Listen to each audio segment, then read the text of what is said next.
And then we look within the black community, we're doing extra. I will pinpoint a specific time, right?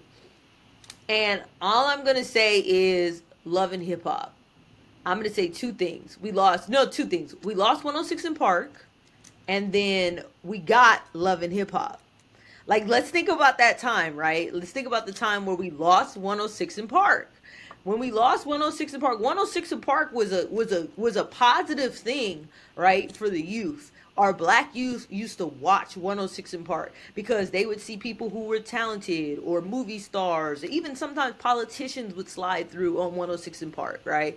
And even though maybe some of the videos were risque, out of 10 to 15 videos they showed on that day, all of them weren't risque. It was a variety of imagery that they were seeing from black women, neo soul, right? Everybody wasn't shake your butt, bend it over, right? So that, right? We had some positive, fun, clean, fun imagery that teens can see.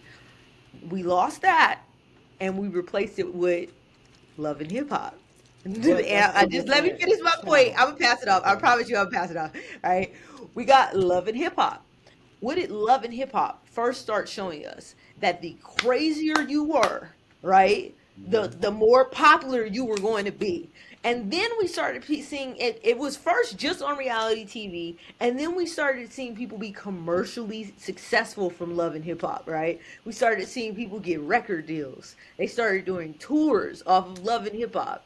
That was the example we were showing our youth at that point. We went from 106 in Park to Love and Hip Hop. I'll pause. One thing I want to, it's kind of something we talked about last week. I think you mentioned it, Johnny. This week, I'm going through, scrolling through my Instagram, and it shows like a flashback of the Ebony magazine with women. So I scrolled through all of them.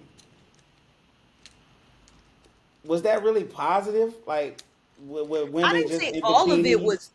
I don't know that all of it was necessarily positive, but I do know that there was way more of a variety. It was all the colors. You could see positivity, right? You could see some images that were clean images of positive black women, whether it was Ebony or Essence, etc., right?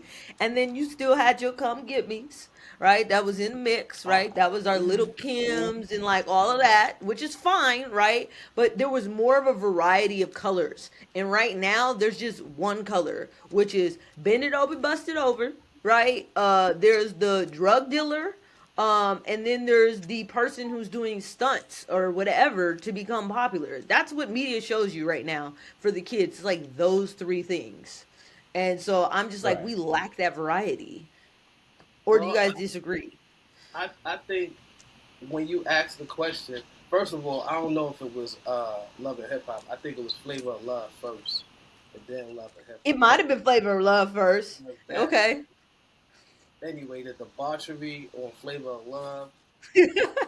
Like, yo, let's get another. Let's spin off then. If we gonna be, Let's do if they something. could be duking, if they could be fighting like throwing balls, let's get it then. You know what I mean?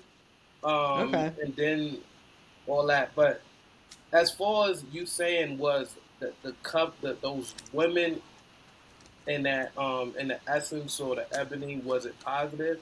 Now you have to realize, like, and this will be for eternity. As far as black men, who will love to see black women not ultra scantily dressed, but looking feminine. Because part of femininity for us men is women in bikinis and, you know what I mean, dressing, looking. Because women love to tell, they will tell you, I love to dress like this because it makes me look good, feel good. You get what I'm saying? Other than looking good, Yeah. it makes them feel good. And for us, when we look at women, we I'm just, gonna push back, but I'm gonna let you finish though. I'm gonna let you finish. so when you in these magazines, half of the times were not necessarily for men that were stateside. This was like for military men and men that were going away and in prison and shit like that. They look at that and idolize these women. You know what I'm saying? And so scantily dressed is what they want to fulfill their fantasies. You know what I'm saying? Mental fantasies. But it was a book that was at the register at a store, at Food for Less or all that. You could just get it and open it up. What about the young girls that looked at that and like, oh, I want to dress like this. Now think I about want it, and it goes back to what we to this, and it goes back to back in the days. The parents were much more aware. to. Okay. You know what I'm saying?